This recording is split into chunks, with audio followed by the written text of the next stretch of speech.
What if our place didn't exist?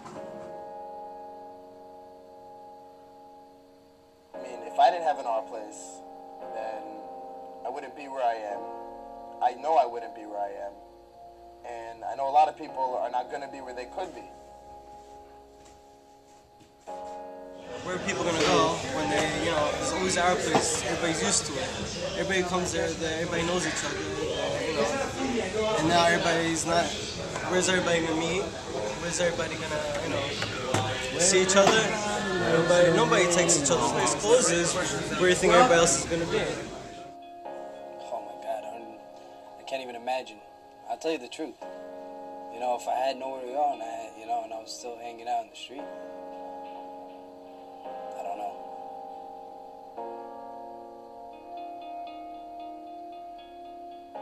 We are a nation that had to take care of ourselves, and we are taking care of ourselves.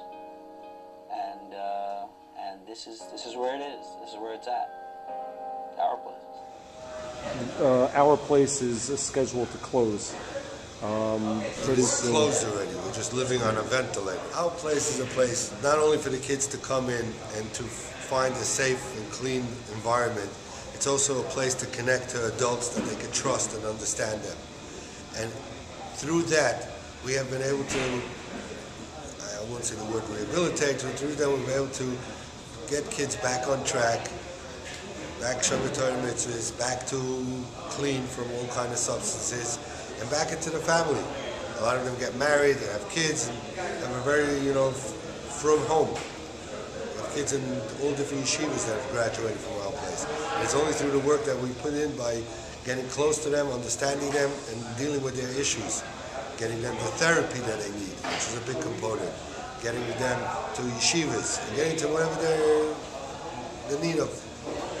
And how do the kids feel about our place They're closing? devastated. I mean, today you see that it's much less today is because people thought it's closed already.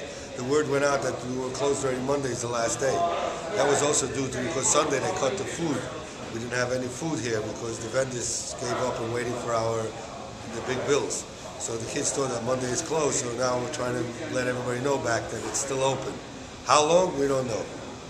It's up to the community. It's really Hashem's hand.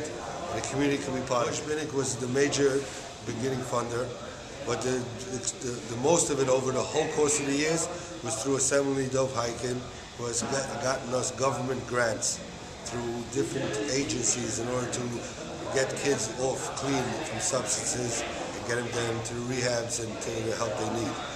The government has cut all funding for us, and not only our institution, many other institutions, and but we lived on it. We had community support. Different people have donated money, substantial amount of money, but they're all hurting. And right now we're on the verge of closing. One more thing I could add, very, very important, that the community doesn't understand that when we close down, if God forbid we close down, 500 kids will be roaming the streets, getting into trouble, hurting the community. Besides the kids being hurt, the community is going to suffer. And this is a way of us working with them and getting in with the policemen. We're affiliated with Hatzalah, with the policemen and Shomrim, and we're part of their not hurting the community in many different ways. Do you know how many people came through our place over the years? Over the years, it's like 5,000 plus. I think it's like 8,000. And what's the success rate about statistically? Okay, the success rate is a very interesting thing. Most agencies work on a success rate based on 1 year. On 1 year, I cannot say we're very great. But one of the things that we do is we hang on to a kid as long as it takes. And if we do the process with a few years, our success rate is 70%, 80%. Back to Shomer Torah mitzvahs, happy with the family, and clean and healthy. The past 10 years that we've been open, we have had a number of kids who have come from very dysfunctional families, drug addicts, who with our help have helped them get into rehab, have been with them, have paid for their rehab, have helped them get through that step by step, send them off to yeshivas, after that getting married. We had one of our kids who was over here, came from family who actually went and held up somebody with a gun. We helped him get into rehab. He went after rehab. He went to a halfway house. Today he's happily married. He's a Rebbe.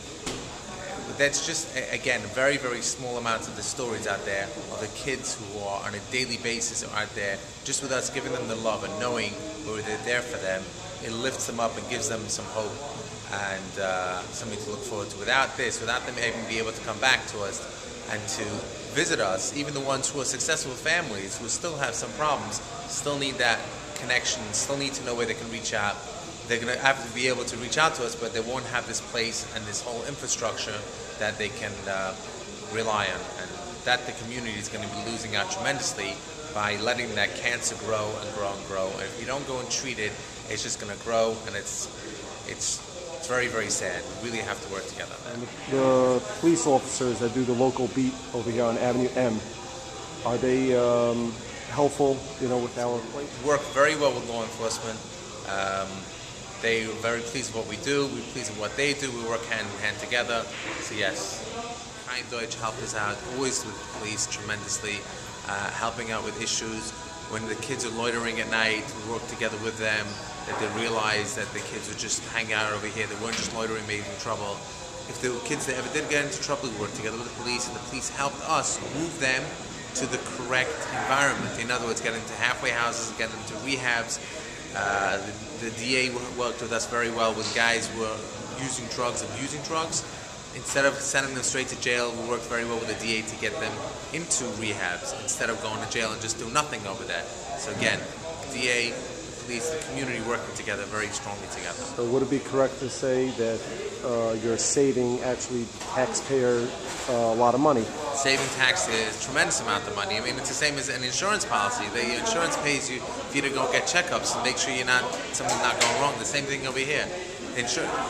We have to look after our own from the bottom. When we see them falling, when we see a kid is stumbling around and having a problem, instead of letting it get worse and the guy turn into a drug addict and who knows where it can go from there. We're there for them. We give them the love that they need. That's the most important thing right here. We're unconditional. No matter what, if they're from, they're not from. It doesn't make a difference how far gone. They could be Hasidish and take off all the Everul the Lavush, not wearing a yarmulkes, don't keep Shabbos. We love them no matter what. We're there for them, and we're going to help them out, and we'll never give up. This place had a lot of success, and you're ready to close.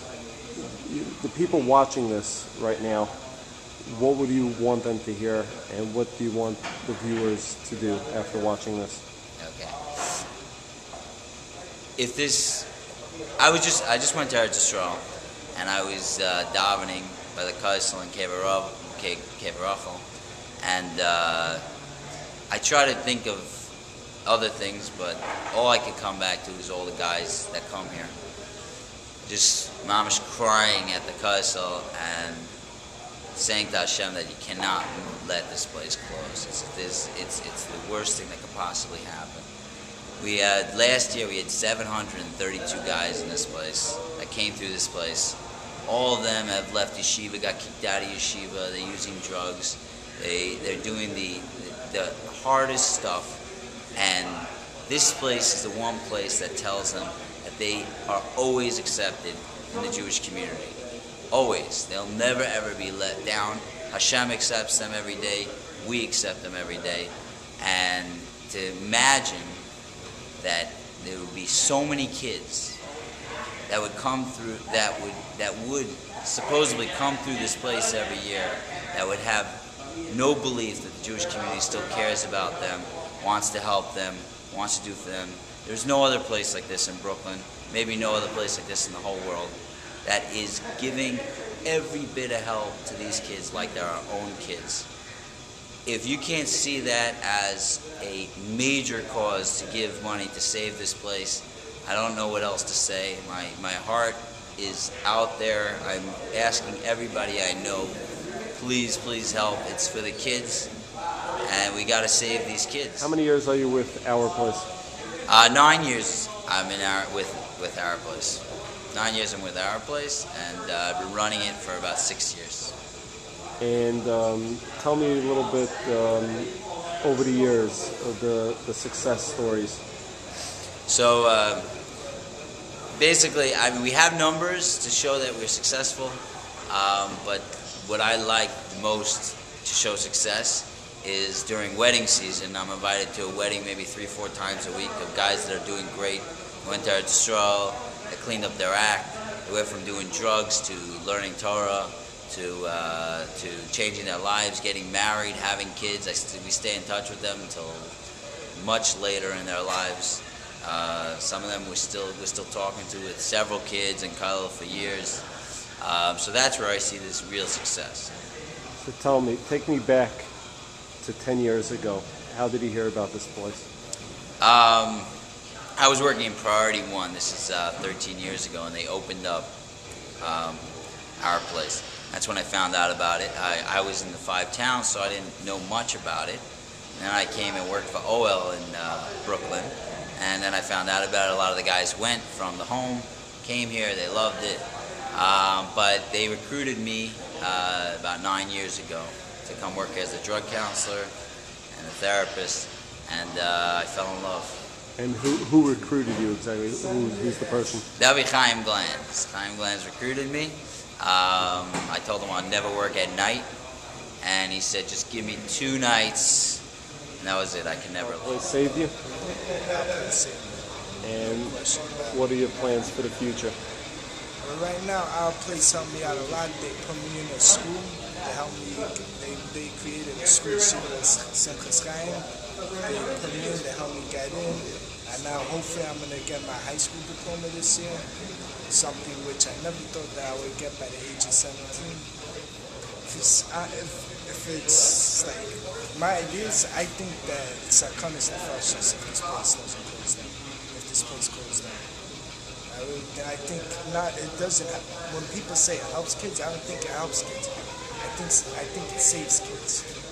And how did you find out about our place? My brothers came here. One of my brothers. This is my other brother. About our place. Basically, it's a chill, and I come here every night. And if there was no our place, I'd probably be home being bored. So, yeah. If not for our place, besides being bored, what would you be doing right now? If this place shuts down, where would you be? Would I be? Probably just chilling on the streets. And is that something you would be happy about? I would not be happy about that. Okay, now the people watching this video right now, can you tell them how important this place is to you? This place is actually really important. We come here every Wednesdays. I'm in our place school. We come here every Wednesdays because we don't have English. We come here to chill.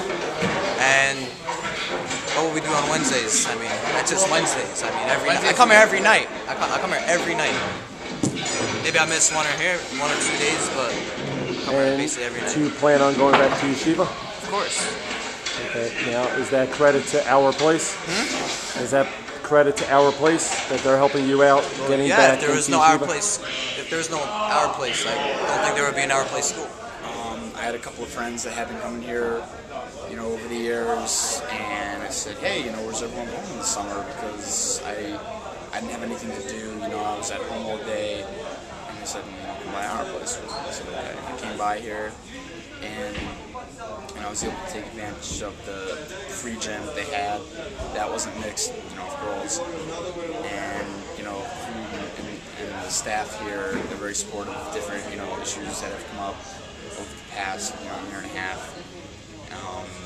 Issues with schools and stuff like that, and it's been good for me ever since, honestly. The Orthodox community, I'd say about 8 years ago, really got introduced to this whole teens at risk phenomena that was happening. You cannot blame a community for being in denial when they see kids doing drugs and they don't know why and what it's about. They just want to protect their own. And I was the same way. I denied that there can't be an existence of boys and girls having drugs and all in our neighborhood. Well, I think we're evolving as a community, is stopping to be frightened of kids doing drugs and starting to understand why they do it. This pleasure paradigm. The kids who are not finding happiness, they'll substitute pleasure for happiness. And they don't realize pleasure is short-term, short-lived, and they do it, they indulge themselves in some pleasure because they're hurting terribly because of what's happened to them. Every single kid who's here There's a reason why they're here. There's a reason. There's things that many, many years before they got to this place, things were going on in their lives internally that led up to a situation where they'd be in the streets or you know, doing drugs or not religious anymore. These things have a cause. Now, if we're not going to develop a place for them or a system that's going to catch them and let them continuously live, well, basically we've destroyed a life.